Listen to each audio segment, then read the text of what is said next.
Talofa again, everyone. If you can all be seated, we're ready to start the continuation of our afternoon session. Thank you.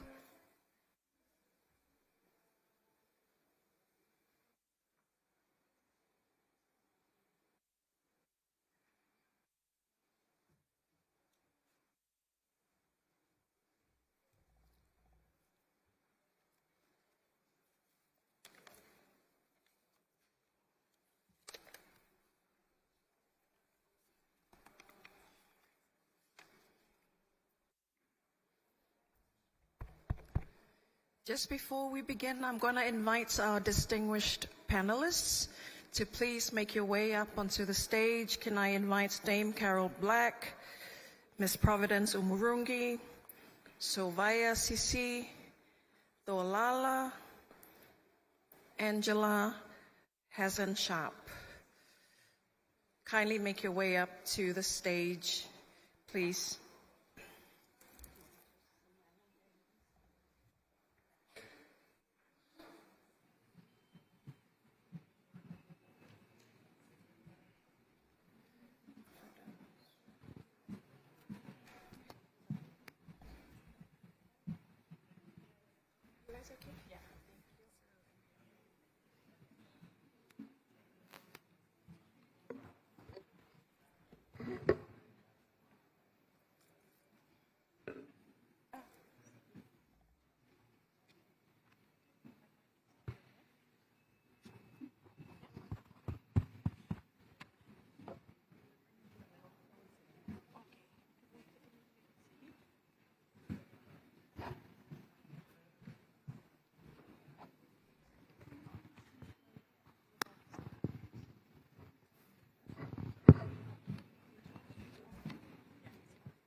Okay, honorable ministers, excellencies, esteemed panelists, delegates and participants, ladies and gentlemen. The objective of this session is to examine measures needed to strengthen, monitor, and evaluate the enabling environments for inclusion, empowerment, and participation of women and girls from the most vulnerable and marginalized groups in the Commonwealth. Following the last session, and to do this, we will be highlighting 1, existing accountability avenues at the national, regional, and international level, including the Universal Periodic Review, voluntary national reports on the Sustainable Development Goals, the Beijing Plus 20 Platform for Action, and the Triennial Conference of Pacific Women. 2, highlighting examples of effective coordination and consultation between key stakeholders, including women's machineries, institutions mandated to represent vulnerable and marginalized groups, civil society, and diverse representatives of women and girls from the most vulnerable and marginalized groups. And lastly, highlights opportunities and support available to accelerate inclusion and participation of vulnerable and marginalized women and girls. This session, like the previous session we have just concluded, will take the form of a moderated panel discussion, followed by interactive question and answer with yourselves, our audience. We will begin the session with some opening remarks before we proceed with the actual moderated discussion. Ladies and gentlemen, our opening remarks for this session will be delivered by Lord Collins of Highbury, Parliamentary Under-Secretary of State, Foreign, Commonwealth and Development Office, United Kingdom. Lord Collins of Highbury was appointed as a government spokesperson for equalities on the 8th of October 2024, in addition to his current role as a Parliamentary Under-Secretary of State in the Foreign, Commonwealth and Development Office, Deputy Leader of the House of Lords and Lord-in-Waiting. Lord Collins was an Assistant General Secretary of the Transport Union and the General Workers Union, later Unite. Lord Collins served as General Secretary of the Labour Party from 2008 to 2011 before joining the House of Lords in 2011. Ladies and gentlemen, please welcome Lord Collins for his opening remarks.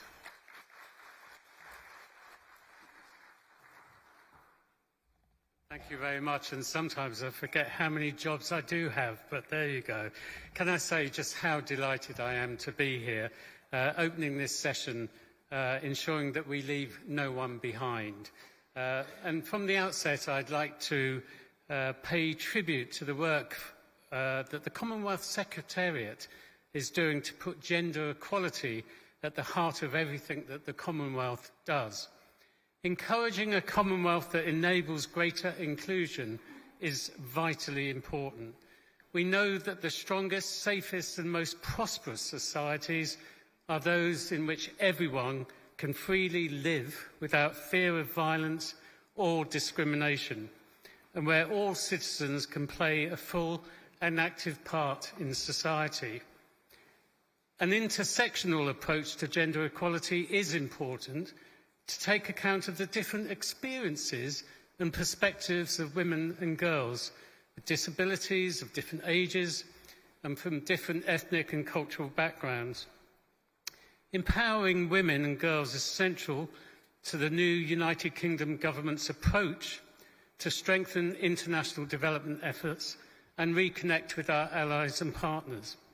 We're absolutely focused on partnership and partnership that delivers economic growth, and through economic growth can become empowerment. And I'm pleased that the United Kingdom is a global leader in girls' education, and frankly, it's one of the best investments we can make for sustainable social and economic development and gender equality. But we need to go further. 250 million children are still out of school globally.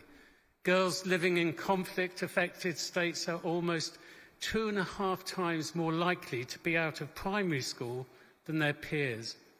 And by closing the labour participation gap, countries could gain a 20% increase in long-term per capita GDP. And we are concerned about the attempts by anti-rights groups to roll back on human rights and freedoms, not just for women and girls, but for all marginalised communities. Women's rights organisations are now more vital than ever in combating the influence of harmful actors. And I'm glad we have a growing portfolio of partnerships with these organisations by providing core, long-term, unrestricted funding to help them respond to strategic priorities.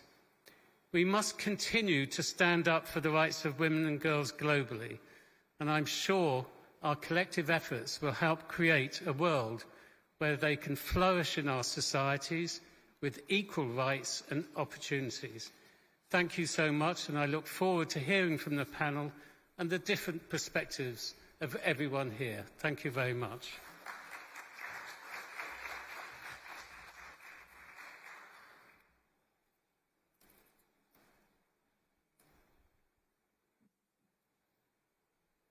Thank you, Lord Collins, for your opening remarks and for setting the tone for the conversation ahead.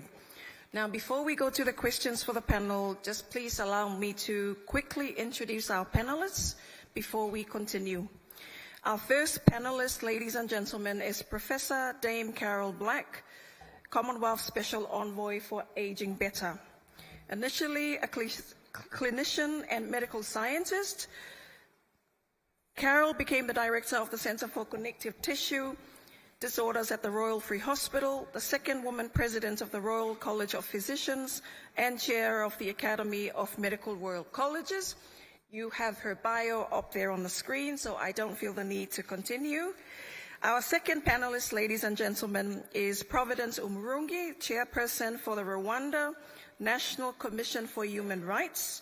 She has been the chairperson for the National Commission for Human Rights since October 2023, and that prior to her appointment as the chairperson, she worked at the Ministry of Justice as Principal State Attorney, where she held the position of the Head of International Justice and Judicial Cooperation Department since 2016. Ladies and gentlemen, put your hands together for Dame Carol and Providence Umurungi. Our third panelist is Sovaya Sisi Tholala. She's the gender lead for the Pacific Disability Forum based in Fiji.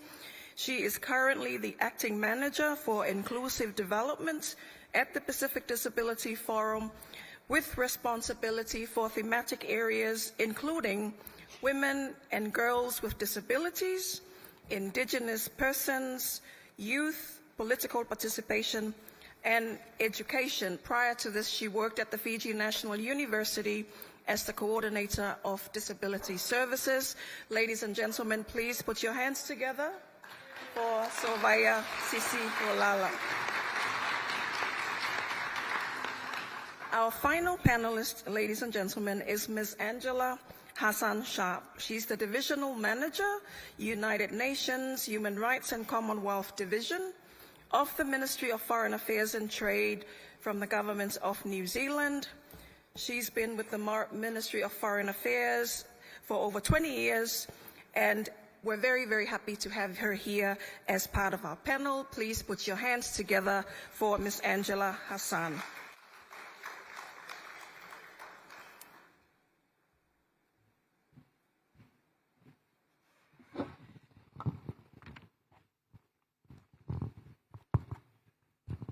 Ladies and gentlemen, as we said before, this panel will set the scene and facilitate the sharing of experiences and perspectives from diverse geographic regions of the Commonwealth and representatives of the most marginalized and vulnerable groups of women and girls. So our first question is to you, Dame Carol Black. We will begin with you in your role as the Commonwealth Envoy for Aging Better. What is the experience of older women as they age, and what challenges do they face, and how widespread is ageism? Thank you very much, and good morning. I'm absolutely delighted to be here. Well, whatever age you are in the room, as long as you stay alive, which we would all like to do, you're going to get older. So how do we ensure that women from whatever background, from whatever country within the Commonwealth, are going to have the opportunity to get older as well educated as possible, with dignity, fulfilling the lives they want to lead? And I don't think I need to tell you that at the moment, whatever country you grow up in, that isn't necessarily the case. So what I've been doing for the Secretary-General, and will be presented tomorrow, I've designed a roadmap. It's not a complete implementation. It needs to be accepted by the Commonwealth. But it is, how do we enable women to grow up, as well as men, within a society that enables them to flourish? So I hope you, first of all, will take some notice of that roadmap. But what do we need for all of us to grow old, well, contented, and with dignity? Well, I want to really emphasize what Lord Collins has said. Education is absolutely crucial. Where you're born, the place you're born, if you're born in poverty or in deprivation, that, of course, is going to have an enormous effect. So we need to take that into consideration. The nutrition and care you have as you grow older is equally important. And then, what opportunities do women have to continue in the workplace? I think you will all know that the burden of caring in almost every country is taken on by women. We nearly always do the caring for older relatives, or indeed younger relatives who are in need. The consequence of that is that your opportunities in the labour market are often reduced. And therefore, as you grow older, what we see is that women, because of not being able to be all the time in the labour market, may well grow old financially disadvantaged. And you can see in many countries that they can be lonely and socially isolated. We need to make sure that doesn't happen, whether that be through government intervention, whether that be through civil society. It is something that no woman should have to grow up with. I don't need to tell you that in healthcare, as you get older, again, women often do not do very well. And it's because I want to keep these remarks rather short, I will also say our image. If you were in, let's say, television particularly, or any industry where we are on show, women, again, are far more disadvantaged than men. A good suit hides most disadvantages on television, and when you see men, they're always in good suits. Women are not looked after so well within the media. So I think whichever aspect of life, whether it's health, whether it's work, whether it's participating and being allowed to participate as you get older, we don't do as well. I'm going to say I didn't realize until I was 50 what I was really capable of. I came from an extremely poor family in the middle of England. No one in my family went to university, let alone to a grammar school. And I was not self-confident, as many women are not. So what do we do to enable all women, wherever they start in life, to have that chance to be themselves, to grow up, have dignity, respect, and live a full life? So it starts when you're very young. So however young you are, this doesn't start when you're 50 or 60. This starts when you're a child, and it is nurtured throughout your life, and that's what I want to see continued for all of you in the room. Thank you. Thank you, Dame Carol. I think what Lord Collins had raised and what you've reiterated is that education is key. The importance of aging with dignity, the importance of living fulfilling lives, and exploring how the Commonwealth Roadmap on Health Aging can provide opportunities to help us as a collective, as a community, to ensure that we all age with dignity, to ensure that we live fulfilling lives, and that we do have the support within our families, within our communities to make that happen. So thank you, Dame Carol, for reminding us about what we all need to do as we start to age. Our second question, ladies and gentlemen, is to Providence. Providence, as an independent body with a mandate to receive complaints and conduct investigations, how can national human rights institutions and similar bodies ensure that the most marginalized women and girls are aware of how they can engage with the Commission, including to lodge a complaint and to ensure their services are accessible to these groups of persons? I'm sorry, that's such a long question. I can repeat it. Okay, thank you so much. First of all, I want to thank the organizers of this forum for inviting us and also be part of this forum.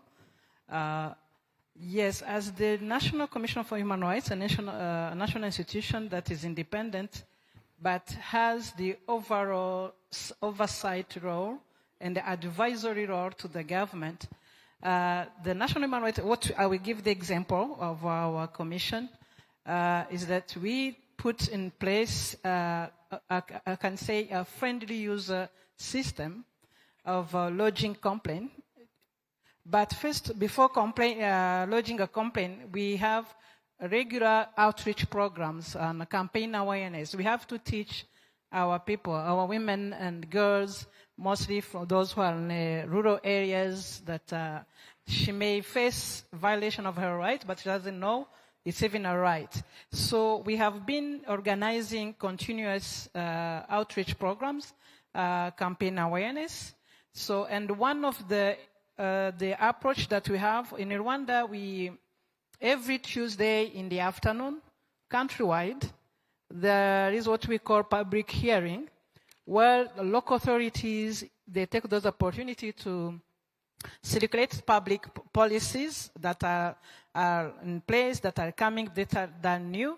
But we work together with the local authorities and ask them, can you give us a place? If it's a slot of 2 hours, can we have 1 hour as the commission to talk to the people who are coming?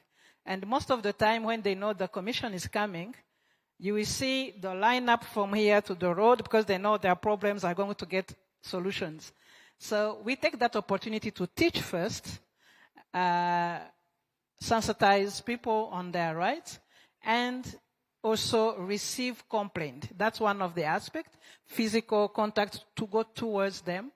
The other approach that we use is we have a toll-free number that anyone can call, including women and girls, to lodge a complaint, so we have a dedicated staff that receive that toll-free call, and then he take notes, he forward the issue to a commissioner, and then the commissioner will do the follow-up, get in touch with the individual who has problem, and even get in touch with the local authorities if it's a problem that can be resolved. And also we have online process. Also on the website of the Commission, there is the mechanism showing how we can lodge a complaint via the website. But most of the time, the complaint that we receive is through telephones or when we go towards them during the campaign awareness, and then also at the same time receiving those complaints. But what I can say, maybe, as you know, Rwanda is the first country in the world with women representative in the parliament. With even the recent election in July, we are now at 63% of women in parliament. At the Senate, we are above 55%. In the cabinet, it's also about a 50-50. So Rwanda has created this environment, enabling environment, and the same thing then goes towards when they know that their rights are violated. They have that channel but we have the other mechanism of coordination that can address the issues regarding the women's rights. Thank you. Thank you, Providence. I think a couple of things. Community education clearly came to you as an important theme. The importance of community awareness and community education, the importance of approaches, applying the relevant approaches. You talked about having a friendly user system in place. And you also talked about enabling environments and the importance of facilitating an enabling environment so that our people are able to access the human rights institution mechanism and really make use of that to advance their rights and concerns. So thank you very much for your response. Our third question, ladies and gentlemen, will go to our friend Sylvia Sisi. She told me to call her Sisi, so I'm going to call her Sisi. Sisi, we will now move to the Pacific context, and the question for you is, what do you think should be done to ensure that more comprehensive and robust data is collected to ensure meaningful and sustainable developments for all women, including women and girls with disabilities? Thank you very much. Your Excellencies, dignitaries in the room, ladies and gentlemen, a very warm welcome from the Pacific region. And I hope you're all enjoying your stay so far, if you have traveled to be with us here this morning. First of all, I'd also like to thank the organizers for giving Pacific Disability Forum this opportunity to share with you this morning. In terms of data, this is, we all know, one of the gaps that we currently face, especially in the Pacific. In order to make informed advocacy, it is important to have data that is accurate, data that is clear. And in order for us to do this, we need to work together, not only as organizations of persons with disabilities, but also the CSOs, the faith-based organizations, the community level, and also at the state level. At the moment, for this to happen, Disability desegregated data collection, we encourage for it to be mainstreamed or included in every data collection that occurs at national level, community level, and also at international level. And for this to happen, there are tools that we have that we can all use. One of it, for example, is the Washington Group of Short Set Questions that allows us to collect desegregated data on disability and also for women and girls with disabilities. Most of the data that is collected, we do not have data on for women and girls. This is one of the areas that we usually underreport on. And to advocate for women, to show how many women who are living in rural areas who have access to education or who have attended schools. Also, how many women with disabilities in our communities in their different impairments.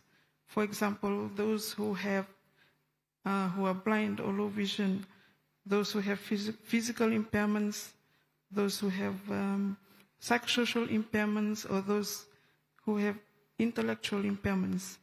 This will enable us to see how much resourcing we need to put for women with disabilities in education, how much we need to spend to resource assistive devices that will be needed, or how much we need to spend to provide support persons so that women and girls with disabilities and persons with disabilities can participate fully and meaningfully in society just like everyone else. And also, in order to make this happen, it is important for us to provide the training, appropriate capacity building to all who are involved, whether it be community level or NGO level or state level, to be able to use these tools to collect appropriate data. And for it to happen, we all need to work together, not only in OPD level, but also with the state and with the CSOs.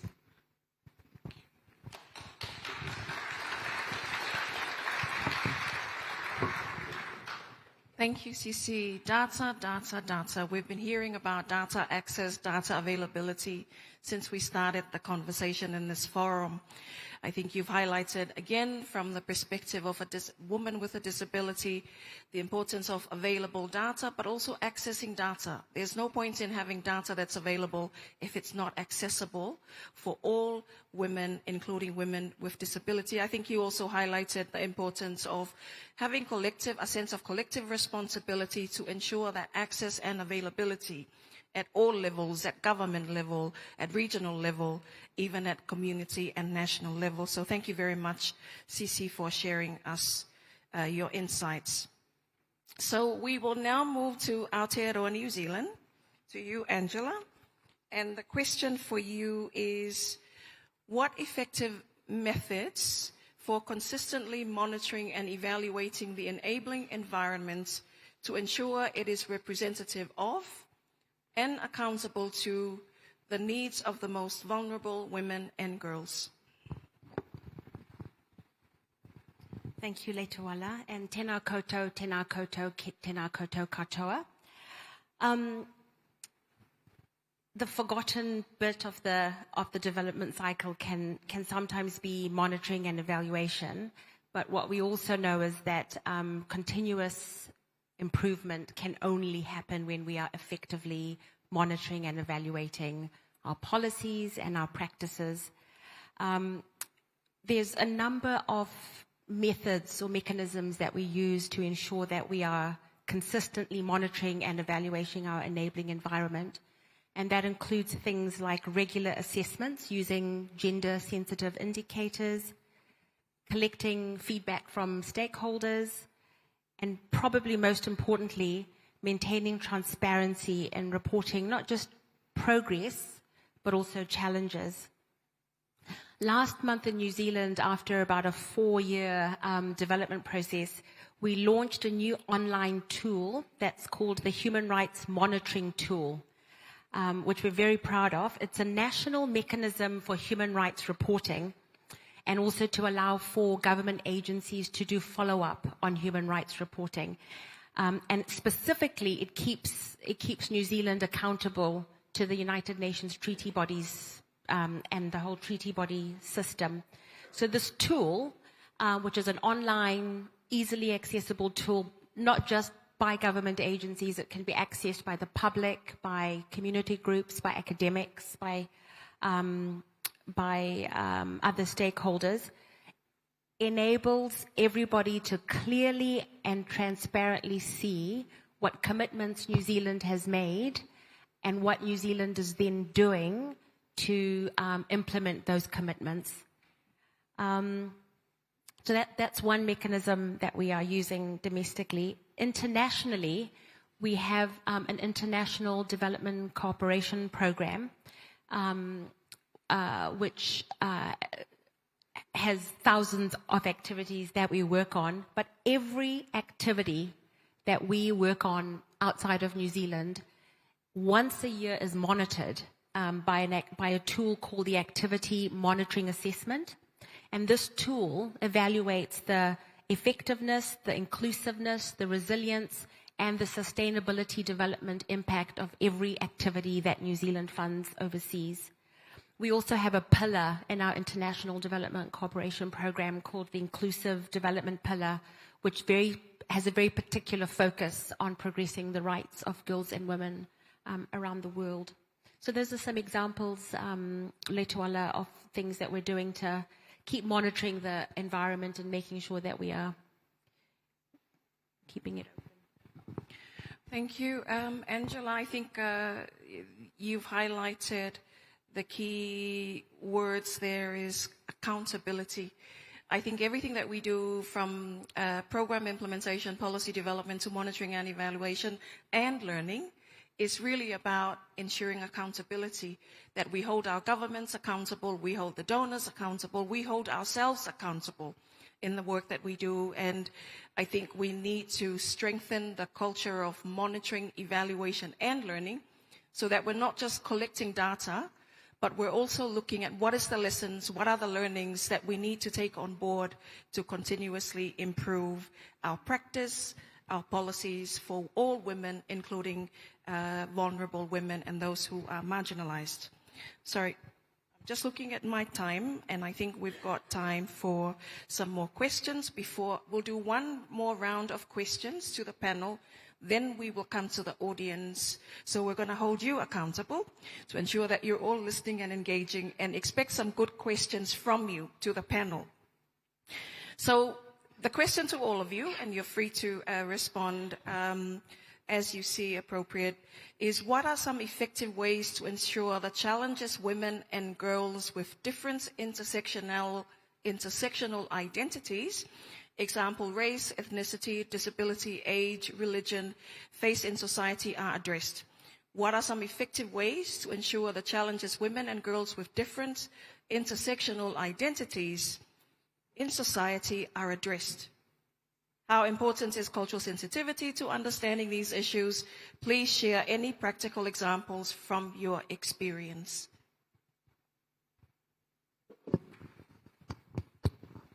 Thank you. Maybe I will start by the example of Rwanda. As I said, we have this enabling environment to address those issues. Rwanda has positioned gender equality as a key towards attaining its economic targets. I think most of you know what happened 30 years ago in Rwanda. So we didn't have any other option. Most of the time that the women were, even the number was bigger than the men that remained. So the first thing was to create that environment and to review our legal system. So that's why there are that legal framework and the policies in place. As it was said, they are in place, but also the follow-up of implementation of those policies. If we have 60% of women in the parliament, it's not just that it's because the constitution itself provides that 30% on each decision-making decisions, there must be 30% of women. That's at least. So, and the following step was now like education, as I said, awareness, make us understand men, and because it's not only the constitution, but also laws. For example, laws regarding land, access to land, law regarding matrimonial regime and inheritance, because traditionally those were benefit in favor of men. But those laws came in and now provide that the woman has equal rights as men. So meaning that now a man can't go and sell or plot an asset without consent of his wife. It was not the case. But those come progressively with education, with the awareness, make understand the women, it's their right, but also men understand that it's no longer 100% him to take decision. He also, the women, the wife is the equal partner who has the same right. So apart from this legal framework, then the government put in place the institutional framework, gender machinery. So we have 4 institutions that work coordinate together by the Ministry of Gender and Family Promotion, which is in charge, like it's a government political organ. But we have what we call Gender Monitoring Office, which is like a regulatory organ that now have to go and monitor, as we're saying, monitor the implementation of the policies that are put in place. And there is also now the National Women Council, which is organized up to the grassroots.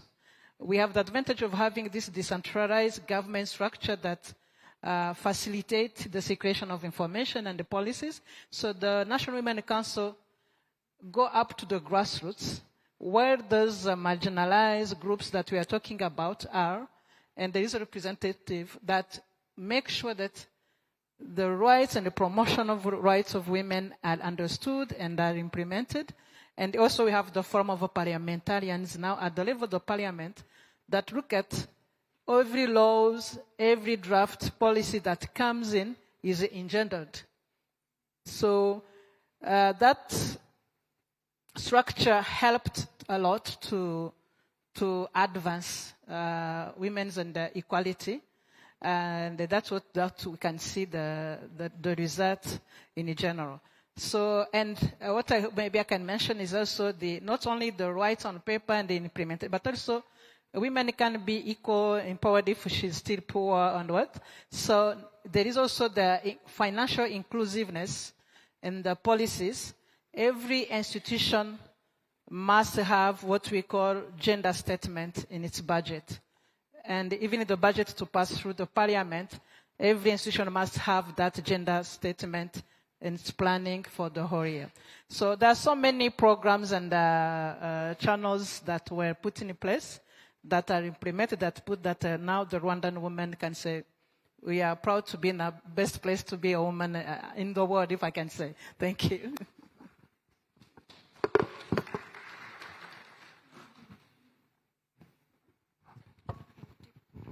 Sorry, I just wanted to pick up what your points about, yes, monitoring and evaluation, but how do we fund all of these things? I think many times one of the most common thing across the Pacific region in terms of our gender policies, we have gender policies in place. A lot of those policies don't have robust monitoring and evaluation frameworks, and a lot of them have the least resources in terms of implementation. So you've touched on an important point, monitoring and evaluation, but also looking at financing, yes, and more importantly, financial inclusion for our women, so that they can read the government budget and say, look, where's the money for health? Where's the money for education? So thank you for sharing that. Just one or two examples from the United Kingdom. I chair the Centre for Ageing Better at home, and that was an organisation originally set up by the government as a what works centre. So the idea being that you tried things out to see whether they would work and you could get them into implementation. And last year we launched a campaign on ageism.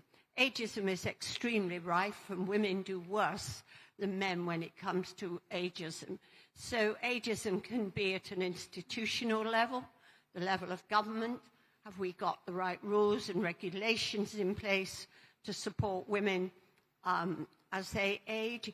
It can be intersectional.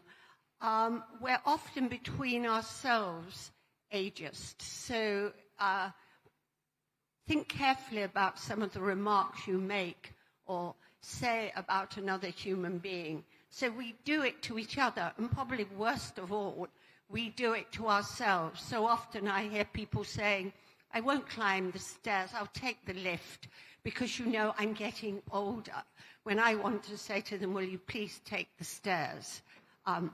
So we've just started a campaign which will run for 3 years against ageism. Of course, you need more than 3 years, but at least we are calling it out, we're naming it, and we know that in almost every aspect of ageism, women do worse. And then employers can do so much. So we've created what we've called an employer pledge. We now at home have 500 companies signed up to this. What can an employer do to ensure that people over 50, we've targeted particularly the over 50, women and men, by employer practices, the way you interview for a job, the way you advertise a job, the training and support you give to the older worker rather than assume they won't be able to learn the next technique. So I think it's very important that employers anywhere think about how do they support women. And of course, fortunately, we now talk about the menopause and what women go through as they reach the menopause, much more emphasis on being employer-friendly about the menopause. And perhaps the last example from the United Kingdom, the Department of Health has now appointed Dame Leslie Regan to actually champion women's health. And there is so much in the health of women after 50 that needs championing. So just one or two examples of what can be done. Thank you, Dame Carol. I think we need one of those centers in all of our regions. Sisi and Angela, we'll come to you and we'll ask the same question. I'm happy to repeat the question. What are some effective ways to ensure the challenges women and girls with different intersectional identities in society are addressed? How important is cultural sensitivity to understanding these issues? Please share any practical examples from your experience. We'll come to you first, Sisi. For women with disabilities, I think we can go, there are 3 stages. First is building the capacity to understand their rights and also to apply them. For women with disabilities, this can be done through capacity building trainings, understanding their rights through the CRPD, the Convention on the Rights of Persons with Disabilities, whether through translations, it can be taught to them in their local languages to ensure maximum understanding. And when they get to understand their rights, it is another thing for them to be able to know that their rights are being violated. That is another step that we need, that they need capacity building on, to know and see that their rights are being violated through the issues that they face in their communities, in society, and in their respective countries. So when they are able to apply their rights, then they will be able, as women and girls, to advocate for the issues that they are facing. And once they understand this, then it is for us to invite women and girls to the table to be consulted so that they can raise their issues. And for them to be able to raise their issues, we need resourcing, appropriate reasonable accommodation, where, for example, we have sign language interpreters to be present for women who are deaf, printed materials to be available in accessible formats such as enlargement prints or in Braille, or to be read by screen readers, support persons to be available in the room to enable easy accessibility and movement.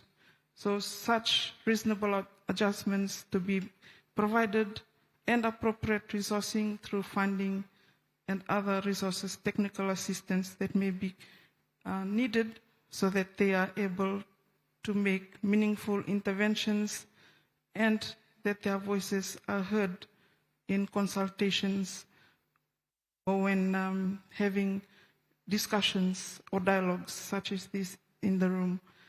And finally, the last thing is to enable them to become leaders. Women with disabilities and girls with disabilities have strong voices that can be also useful in the room and will be the most effective when they are in leadership positions, whether it be in their communities or in their families or in the church or even in the organizations, because leadership positions will make the most impact for change.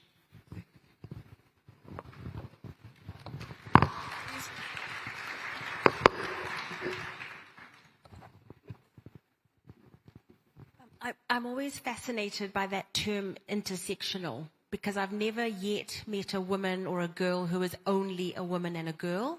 Everybody is a woman and, or a girl and. But we, just following on from Cece's really critical comments about the importance of bringing different voices to the table, as a policymaker, the single most important thing that I can do to ensure that the needs and challenges faced by people with multiple identities are addressed is inclusive policy making. So making sure that from the beginning, from the moment that policies are being conceived, that all the necessary voices are around the table, and not in a tokenistic way, in a way that enables active participation. But I'll share two examples, one domestic in New Zealand and one international, of things that we're doing to ensure that we are addressing intersection issues to do with intersectionality. In 2018, the New Zealand government commissioned an inquiry. It's called the Mana Wahine Kaupapa Inquiry. And it's very specifically to examine the impact of government policies and legislation on Indigenous Maori women. And the inquiry is focused on a number of pillars, one on leadership, land rights, social matters, and economic well-being. And we're expecting a report and recommendations to be submitted to the government, submitted to the Crown at the end of next year. But that's a very clear, tangible, practical way that we as government policymakers, things that we can do to ensure that we're hearing, examining and hearing from people with multiple and intersectional identities. The other example feels like a small example. It's actually about 4 words. And that is that New Zealand, in the multilateral system, when we are advocating for the rights of women and girls, we say the rights of women and girls in all their diversity. In all their diversity. And that phrase for us captures the fact that every woman and every girl has multiple other diverse identities that are important. And when we're advocating for the rights of women and girls, we're advocating for them in their totality, in all their diversity. And it's a phrase that we are regularly advocating other countries to start using in the multilateral fora, just so we start getting the understanding that women and girls are very diverse, intersectional creatures. Thank you, Letalda. Thank you, Cici, and thank you, Angela. I quite like what you were saying just before, Cici, in terms of ensuring reasonable adjustments and appropriate resourcing. I think the points you made, Angela, about rights of women and girls and all their diversity captures everything and demonstrates the importance of being whole and being holistic in how we ensure inclusion and an enabling environment to make that happen. So thank you very much to our panelists for sharing your wisdom and your insights for the first part of our conversation. We're going to go to the audience and expand the conversation to the audience. Please, if you have any questions or comments, we're going to start with a young woman in the middle, and then we'll come here to the front, please.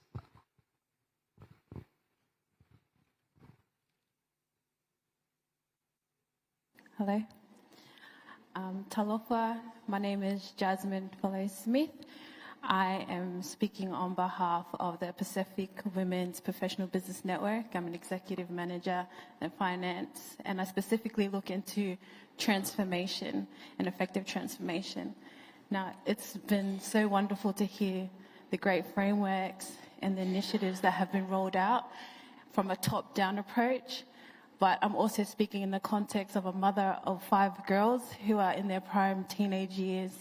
And I feel that at times when we look at rolling out initiatives, the crucial thing is not only about having our strategic objectives clear, delivering on these strategic objectives, but also the impact of effective embedment and ensuring adoption of our initiatives are truly measured as well. And you know, some of these initiatives, those who are marginalized victims and those who are looking to feel greater connection, you know, aren't sitting in these rooms and they don't have access to these forums, but they do have access to this. They do have access to social media. And one of the most scariest things is my teenage daughter, how quickly influenced she can be from people speaking about messages and telling her what she should look like, how she should feel growing up in Australia as a Pacific Islander. And on the Global Risk Report, the #1 risk that is listed is misinformation and disinformation to further widen societal and political divide. Now, from a bottom-up approach, do you think that we are doing enough to drive and influence through where they're actually hearing the message? Because a lot of times political or framework jargon is not really conveyed as much as an influencer talking about their life experiences on social media. And although we have FAQs and we can tell them about these things, do you think we're doing enough in tapping into those who have influence on social media platforms? Because although we do not, it's hard to regulate what has been spoken about, I feel that a lot can be done through advocacy. And do you think we are tapping into that and understanding from a bottom-up approach and the adoption of these frameworks? Are we doing enough to tap into this? Because this in homes probably has more access to us rolling out these projects. And I feel that this is really powerful and it's currently not really talked about as a pillar that should be spoken about, especially with this global risk being #1. And then also in the perceived future, in the next 10 years, it's still listed as one of the top 5 risks. Okay, thank you for the comments and question. We'll come to the panel and invite any responses from our esteemed panelists. Are we doing enough? Are we tapping into a resource that provides both opportunities and risks. Are we doing enough? And if not, what can we do about it?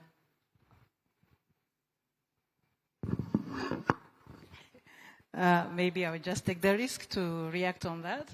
Are we doing enough? On one side, we all know we have this access to these technologies with the all positive impact it can have on our lives and our work. We want women's empowerment, women's economic and everything. But at the same time, as you said, we are mothers that need to not only to have that balanced work and family, but also mothers that need to protect our children. And the accessibility of technologies to women and girls, and now also it's also accessible to our kids. But what do we do to limit, if I can say, the consequences, negative impact that may come with it?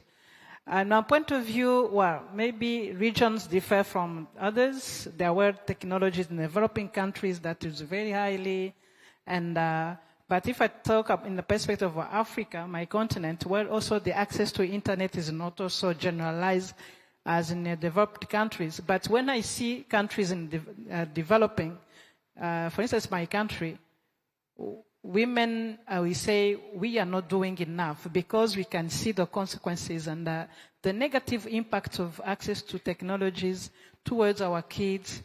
I think there is something need to be done. We have, for example, some countries, in my country, we have a child protection policy that is in place.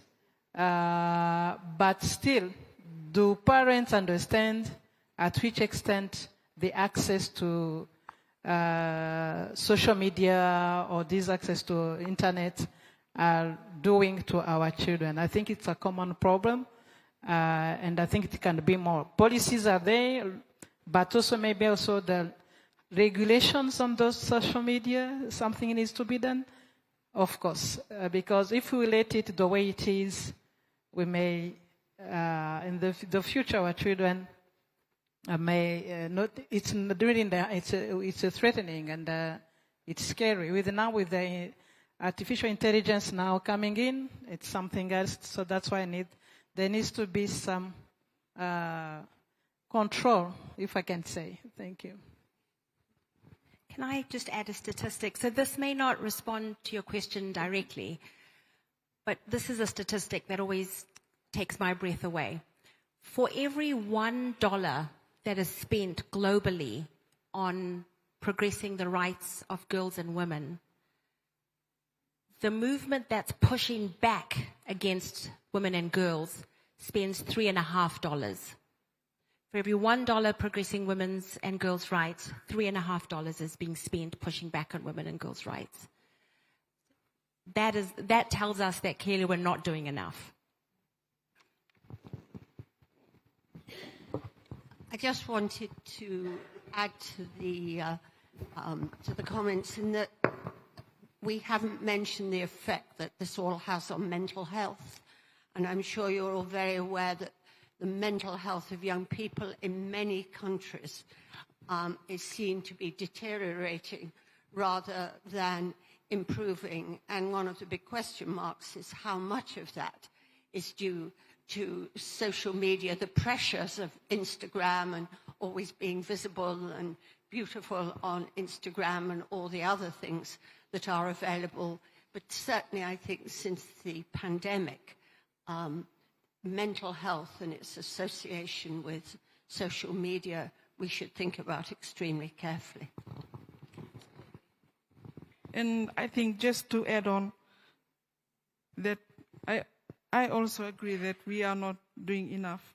And I think one of the way, apart from the policy changes that we need to do and other measures, one of the best ways we can help our children is to include this in our school curriculums so that they have access to it right from primary level, to learn about the risks of using social media and also learn about its benefits, so that I believe as they are growing up, they understand both sides of the benefits and the risks, and as they're growing up, they will be able to make more informed decisions when utilizing social media.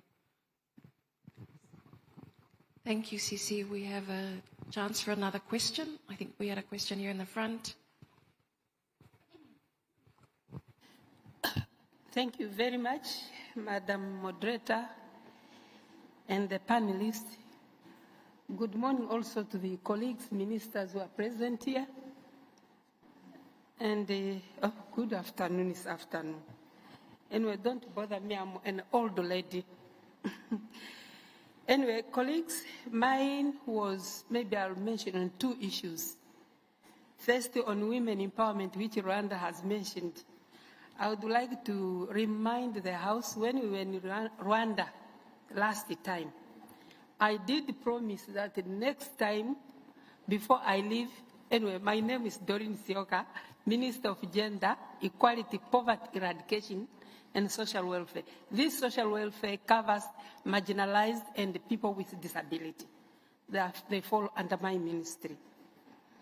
So when I was in Rwanda now, I informed the House, when we were dealing with Chogam, about the incoming president, that it will be a female. Right now we have got a female president who is challenging men. So expect that November 27, November this year, you should expect that we will have a female president in Namibia. First president, female. And this lady, we are, as our presidential candidate, is a gender equality activist. She's the founder of this ministry. So we are just following up, some of us as youth, to her. Now, Rwanda is number one. Yes, my sister. I consulted with your minister several times. We are engaging to one another, learning from one another's experience. So Namibia became number 8 on closing gender gap globally. Namibia is number 1 in sub-Saharan on gender balance, I'll say. We are coming up, following you. Learning from one another is very important.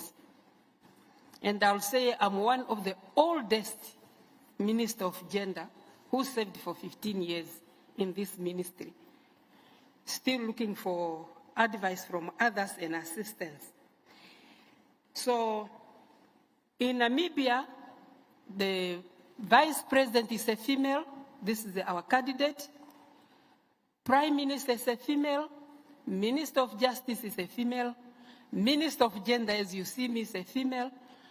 2 ministers of education are female.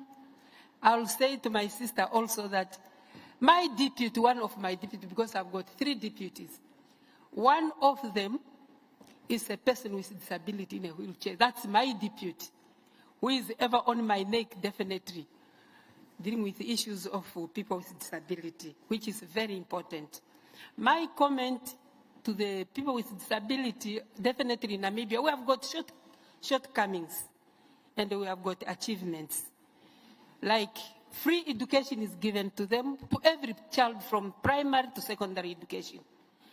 And even university, especially people with disability, because we know there are physical challenges. Grants are given to them monthly. Before we could give 350. Anyway, it's a little money, but it's small population with a big country. 350, now we are giving 1,600 to people with disability because of their physical challenges, and we give nappies and the feeding and so on to them.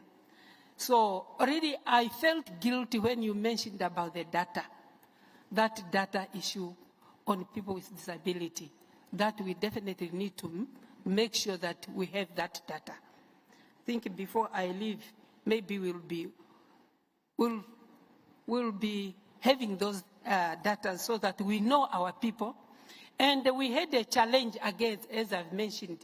People are hiding their children born with having challenges with disability. They're hiding them. But since we started raising awareness, people are coming out. This year we got about 300 additional to the old number we have. Awareness is very important to inform people, especially, Africa with their cultures. Some, they feel that is a disgrace, but it shouldn't be a disgrace. Government have taken upon itself that awareness should be given. Maybe what I'll request on digital, we need assistance on data, definitely. I don't know how Commonwealth can assist Namibia so that on people with disability and other vulnerable people, we get this data for them so that we know how to do it. The support we need from you as Commonwealth.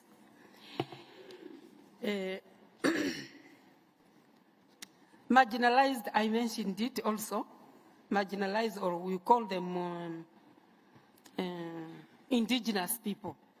Those are the people falls under this ministry also, who have got a feeding scheme and understand our marginalized people how they are, or indigenous people how they are.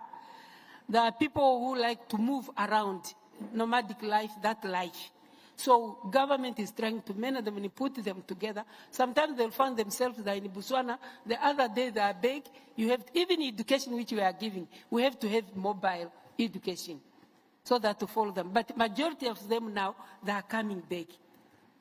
And also land issue, also definitely they need to get land. They are getting land from government. Government is buying land and give them for free. They buy cattle and give them for free. They don't pay anything. It's what Namibia is doing right now. Maybe as we are here to learn from you, I'm here to listen carefully, and what is lacking is what we have to implement, try to implement also in our country. I think those who want to learn from Namibia also still, they can come. We are still a young nation. We got our independence in 1990. So we are still on a learning process. We cannot be where you are, some of you who are already developed. So we are still developing. I think is what I wanted to share with the House. Thank you very much.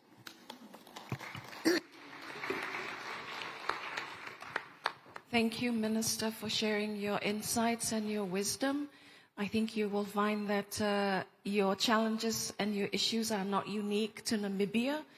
I think some of us in Samoa, I can speak for Samoa, for example, the issues around disability you mentioned is also something that we can relate to, because those realities and those lived experiences are also happening in our side of the world. I think the Secretariat will respond to the issue or to the request you raised about data and support. When we were in the Gender and Climate Change session yesterday, there was reference to setting up data hubs, perhaps at regional level, but the Secretariat can clarify for you, Minister. I don't know if anyone of the panel wants to respond to Minister or to share some reflections. Otherwise, any questions from the audience? Any further questions? We have one at the back there, please. Talofa and kia orana, everyone here. My name is Merita Tuari'i. I work for the Cook Islands Centre for Research. I kind of feel like illegal here because our head of state is whoever is the king or queen of the UK, yet we are not a member country of the Commonwealth of Nations. But anyway, I am from the Cook Islands. So colonization, capitalism, and patriarchy all go hand in hand and have been major drivers of gender inequality in our countries. Angela mentioned the Manawahine inquiry, which is closely tied, well, it's part of the Treaty of Waitangi, which is also under attack by the current New Zealand government. But I just want to know what the panelists think about what we can do to meaningfully address the legacies of colonisation on women in our countries. Thank you. A very critical and interesting question. I'm going to hand over to the panel.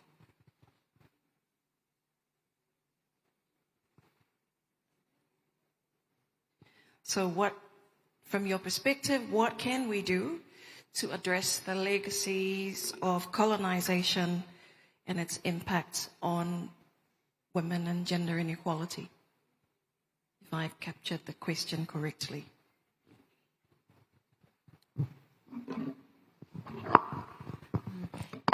That's such a big question. So I'll just focus on one small bit of it, and that's also speaking to what Cece and the Honourable Minister for Namibia initially talked about, which is the absolute centrality of data. If we don't understand the prevalence of issues, if we don't have the basic data about what is happening in our communities, we can't make change. You can only change what you can actually measure. But one example of a way that we are using, we have been using data to respond to the impacts of colonization on women and girls in New Zealand. In 2018, our cabinet introduced a target of gender equal minister appointed public sector boards and committees. So that was in 2018, which is about 6 years ago now. In that time, the proportion of public sector board and committee roles held by women has increased quite significantly from just about 47% in 2018 to almost 54% in 2022, which means in the last 4 years, women have held over 50% of roles on public sector boards and committees for the past 4 years. In 2019, under this program, we started for the first time collecting data on the ethnicity of people on boards. Today, Indigenous or Maori board members hold 27% of board roles in New Zealand. Indigenous Maori make up about 18% of the population, but on boards make up 27% of board members. So again, a small example of ways that we can be using the information and data that we have to drive change. That's my one example. Thank you. I will talk on African perspective maybe because it's a little bit different from the Pacific. How to get, if I see the journey since many countries, African countries got independence, the 60s, and we inherited the laws. I'm talking about the legal perspective. Policies and laws, we inherited them from the colonizers. At the time, for us, Rwanda, for example, it was a French system. Of course, the patriarchal stereotypes, whatever, that was influenced the way our laws were made. The man is the head of the family, and then all decisions are taken by men. But with the evolution of the society, and have to respond also to the current development of the society, we have to go back and even look at our grown home solutions, actually. What is responding, what is beneficial for our own communities? So that's how these legal reforms took place, and up to even changing our family law, where the words equality rights and equal rights and the equal role of men and women in the family. So there is no longer that mention that the man is the head of the family in our family law. So, but these are the changes that took time with the progressive development, and also taking into consideration the reality on the ground. So there is that one to propose how can we get the legacy of, how can we adapt it? It's just to, first of all, look at the local situation. And I think most of our communities had our way of resolving conflicts, our way of living. We can go back. It had helped Rwanda to go back on track for the last 30 years because we went back to homegrown solutions, our culture, our traditions, and then we adapt our laws to the reality and the context of our country, and then we move on. That's, yeah. Okay, I'm not sure if that's responded to the question, but I wanted to come back to you, Angela. I picked up on something you said, Providence, about what's beneficial for our communities. You shared some really powerful numbers about percentage of women on boards, percentage of indigenous women on boards. My question is, how have these numbers of indigenous women on boards translated to actual policies and interventions to respond to and to address the challenges faced by indigenous women? Thank you, Leituala. I don't have any specific examples for this context, but what I will share is, again, evidence-based, that research has been done which shows that around a board table, it's actually quite scientific, it's not arbitrary. There is if you have a board table that's made up predominantly of men, actually having one woman or two women at the board table doesn't translate into conversations and decision-making that is women positive. There is a particular number which seems to then kind of tip the balance. And the statistic I've heard is that on a board table of 10, once you have about 3 women on that board, it doesn't have to be even half or even the majority. It just has to be a substantial minority. It starts to change the conversations and it starts to change how decisions are made. So for us, the power of having more than a quarter of board members sitting around boardroom tables around New Zealand, in both the private and the public sector, being indigenous peoples, has to mean that there is a shift around those board tables on the conversations that are being had. And part of that is because now what you have sitting around board tables are people with lived experience of being indigenous, people with lived experience of coming from communities that were colonized. And they bring that to the table. So I don't have specific examples, but I can say that there's data globally that shows that once you have that significant minority, shifts start to happen. Thank you, Angela. We'll take Felicia, and then we'll go to the back.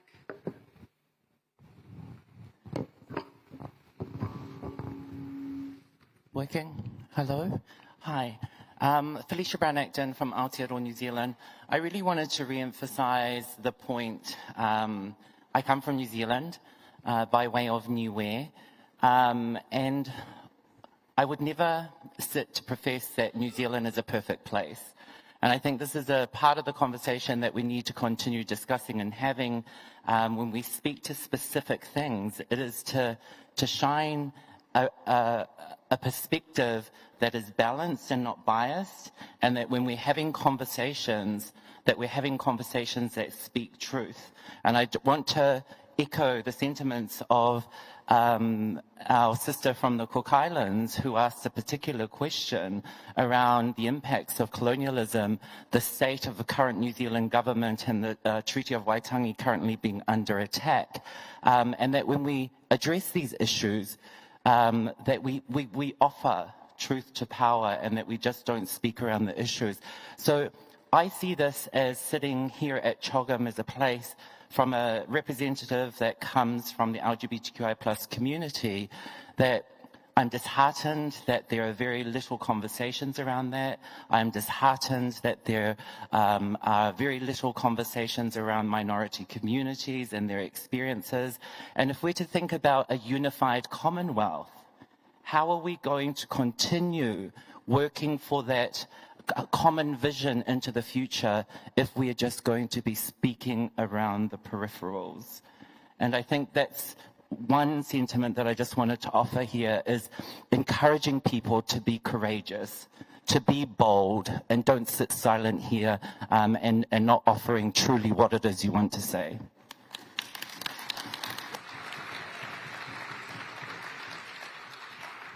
Thank you, Felicia.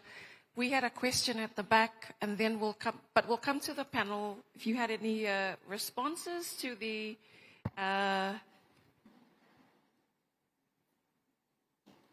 comments from Felicia, otherwise we'll go to the back, and then we'll come back to that.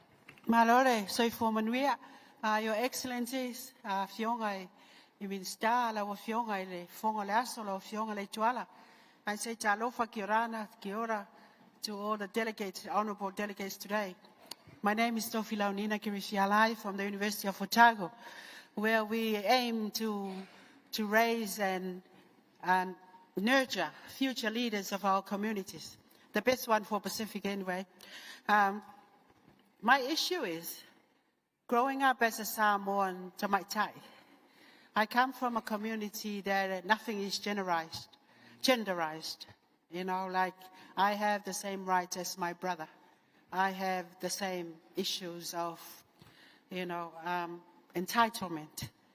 We have roles that are opposite each other in a way that we respect the spaces and all that. My issue with all the boards and numbers of seats, especially for women, however you define it, is still tokenism.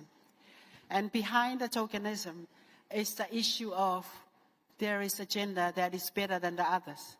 So you can dress it up, continue to dress it up until when, and beyond our lifetime, our generations to come will be handed over something that we are struggling with at the moment. But we know the answers. What are the answers? Let's go back to our indigenous ways of bringing up everyone in a family. That's where we should start from, because that's where the root, the seed is planted. Because honestly thinking radically, and this is my own view, not the University of Otago, if you look at the stats and how the numbers are, we've been dealt with for 30 years. When are we going to really come in and say, congratulate ourselves, we've sorted out? I'm thinking of a boot camp. We put all our women in there, and we teach them how to fight, then send them home and box their husbands. What I mean is that only when we radically do something, we can't keep on coming every second year, every year to talk about things, but sometimes to be cruel, to love and do something. I'm not encouraging violence. What I'm encouraging is to dig deep. There are answers out there. There are answers, we all know. There are answers out there. Now it's time to deliver. Now it's time to, don't be scared to deliver. Deliver. And if the money is not there, find the money. And give the money to those people who are doing it every day. But we have to start from home. And I'd like to acknowledge the framework, the Bola Pui Pui that I've been reading this morning. It's exactly what I'm talking about. That we go back to where we come from. At the end of the day, that's our point of differences. Wherever we come from. English, despite the colonization and all that, can't continue to define us. We can't define them too. You know, yeah. Now it's Manat. Yeah, Datia Twina. Yeah, Emmanuel Fontanga, thank you for sharing your wisdom. And don't be scared. Be brave. Make brave decisions. And we have to take them in with us. Yeah. Yeah, I think the conversation that we're having now is the conversation that we need to have together as a collective. I don't think the panel has the answers for the conversation that we're having now. I think this is holding ourselves accountable to that cause, to that conversation, and we need to continue to have that conversation. I just come out of a side event that we co-hosted with the Pacific Theological College, and the title of the side event was Indigenous Wealth of the Commonwealth. where we were talking about exactly these things. How do we capitalize on our indigenous wealth to address the challenges that we're facing? And the wisdom of Tuiloma Neroni Slade told us this morning, being indigenous is a badge of honor. Being indigenous is a badge of honor. How do we continue to wear that badge of honor? How do we ensure that our children will run around wherever they are with those badges on them? We'll come to the question at this table, please. Yeah, Whaftai Mole Avanua. Want to acknowledge all the dignitaries in the room. I am not one of them. I am a daughter of Leolumwenga Tuai, born and raised in Mangere, South Auckland, now living in the Gold Coast of Australia, a daughter of the diaspora. I want to offer a solution, if I may, just to answer my sister's here, her query about social media and what is our role, what is our responsibility. We need to create values-driven, mana-enhancing, culturally affirming social media content. If our voice is not present online, then our children are not consuming the meaningful messages, the indigenous knowledge of our people. So we are the creators of the Pacific Digital Library, and today I'm hearing conversations around inclusion. Who is here representing our children's voices? We are the mothers. And what we do at our organisation is we co-design and we co-write with the children in our schools. We use 2D and 3D animation for these children to work with their grandparents to bring our Indigenous knowledge into the digital space. So we call this village-centred production. It's working together as a community, as a society, to privilege our Indigenous languages and our Indigenous knowledge, and moving together into the digital VAR to ensure that our children have wraparound support when they are online. That is my solution. Thank you very much for the opportunity. Malo. We're going to take one more question if there's one more question. We'll come to the middle. We'll take one more question. We'll come back to the panel for any final reflections, and then we'll wrap up the session before we all have lunch. Thank you for the opportunity. My name is Lois Seao, and I just want to echo Teresa, who I know very well. I have the pleasure of knowing, about adding to her comments on her solution about redirecting our attention to the education that we offer our children. Because if we begin with the end goal in mind, it's our children. And speaking as a mother myself, one who has a child with a disability, and also from a minority group, I've heard some really lovely comments about what we need to use as multilateral language with women and girls in all their diversity. So for every $1 to every $3.50 against or pushing against women and children's rights, I think sometimes the question that comes to mind is, who does it serve? All of this confusion, all of these things that we don't have answers for, we need to have a look at the system and know who serves from all of this confusion. So the structure, all of these wonderful ideas, they need to be deconstructed so they can be received safely by our different communities and countries, because obviously we come from different corners of the globe under the Commonwealth. And so I just had the question, does it mean that we have to have a look at our curriculum for our children? Because we talked a lot about a change in attitude when we talk about adults, but if we start at grassroots or at, education for our children, if we show them what true values are and equity and acceptance Why are we waiting until we're adults to try and change the system now? We need to look at what our education system looks like for our children and implement those values in them while they're young. Thank you. Thank you for the comments and question. I'm going to ask the panel if anyone wants to, could respond to those reflections. Cece, I think you're trying to say something? No? Okay. Thank you for the comments and the question. I'm sure the panelists will be thinking about it and reflecting on how we can make that happen. I'm going to ask the panel to share one final reflection before we wrap up, while we still have maybe 5 minutes left before we go to lunch. So we'll start with you, Dame Carol. Thank you. Can I just say, first of all, thank you for the very rich discussion in all its aspects.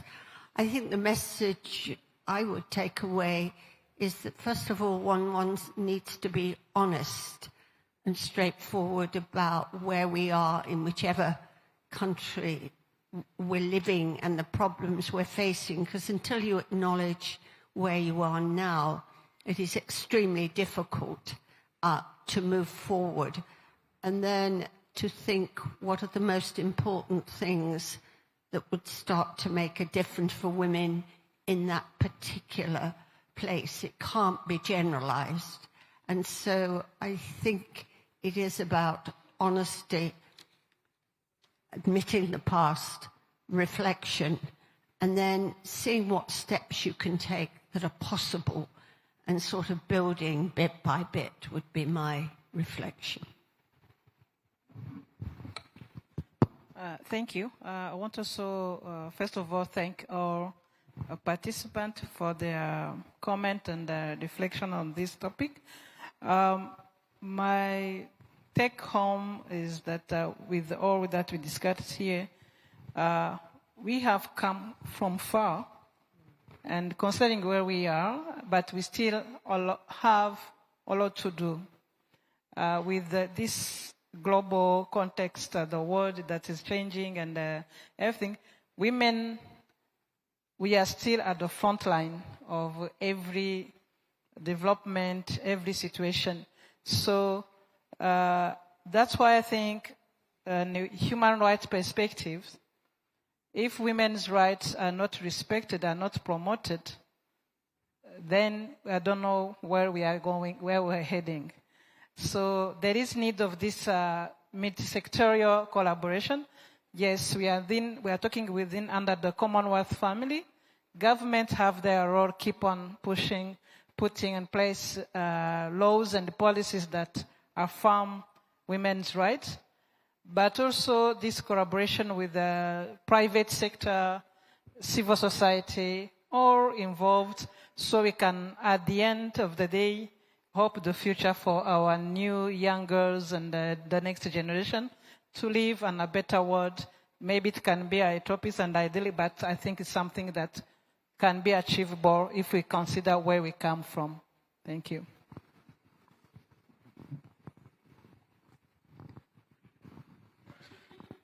I think for me, thank you to the participants for very thought-provoking discussions. For me, there's just two things. The first is nothing without us. Nothing without us. Nothing about us without us. So one way of doing this is Talanoa sessions, creating an enabling environment, and in order to do this is consulting women and girls with disabilities, persons with disabilities, right from the beginning to the end, and not at the end or in the middle.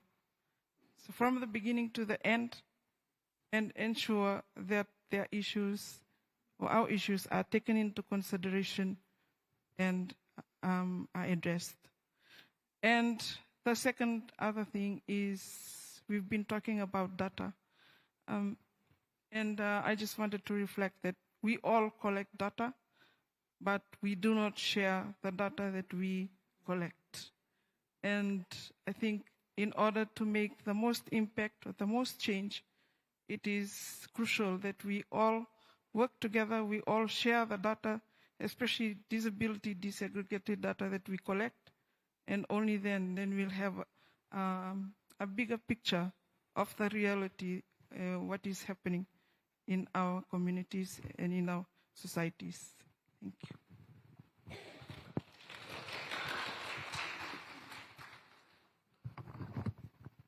I'd like to end with two reflections, two comments. I think the first one is just to tautoko Dame Carol's view about being honest and straightforward, which actually I think was a point Felicia from Niue made about the need for us to be courageous and open and honest about where we are.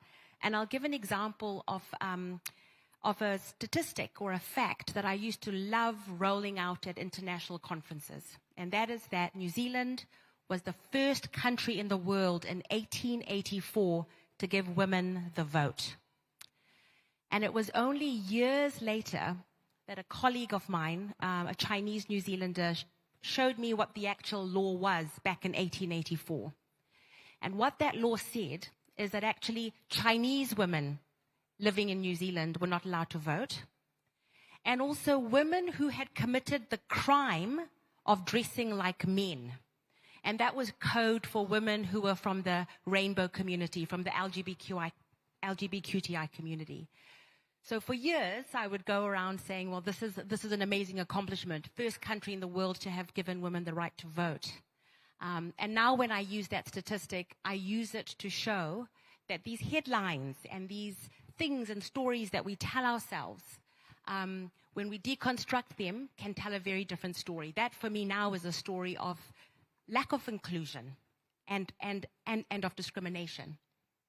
But the last thing that I will say, which is just really feeding on from what CC said, is that it's all about inclusive participation and it's all about co-design. We need to be doing things together with the communities that we say we are serving, from the planning to the implementation to the monitoring and evaluation. Thank you.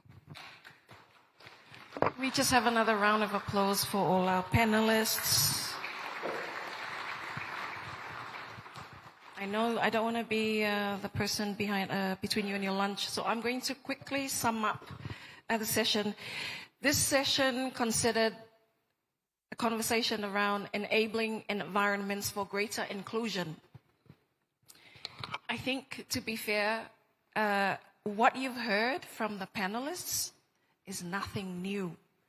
It's about education and community engagement. It's about the ongoing struggle to ensure we have available data and access to data. It's about maintaining the integrity of aging with dignity. It's about ensuring that we apply approaches that are contextualized and that resonate with our people. It's about holding ourselves accountable through having access to the data, but it's also about capturing what is the learning, what is the lessons that we take with us on board to ensure a process of continuous improvement. The challenges that we face around ensuring inclusion are multifaceted. They cut across all sectors, they are intersectional, and they're all connected. The challenge for this audience is, what do we do now? What do we do now to ensure collective action for a resilient Commonwealth and solidarity for gender equality? How do we ensure that 2 years after this conversation, we convene again a Commonwealth Women's Forum and we are saying the same things and continue to highlight the same issues? How do we hold ourselves accountable, and how do we make that happen? Thank you for your kind attention. This session is officially closed.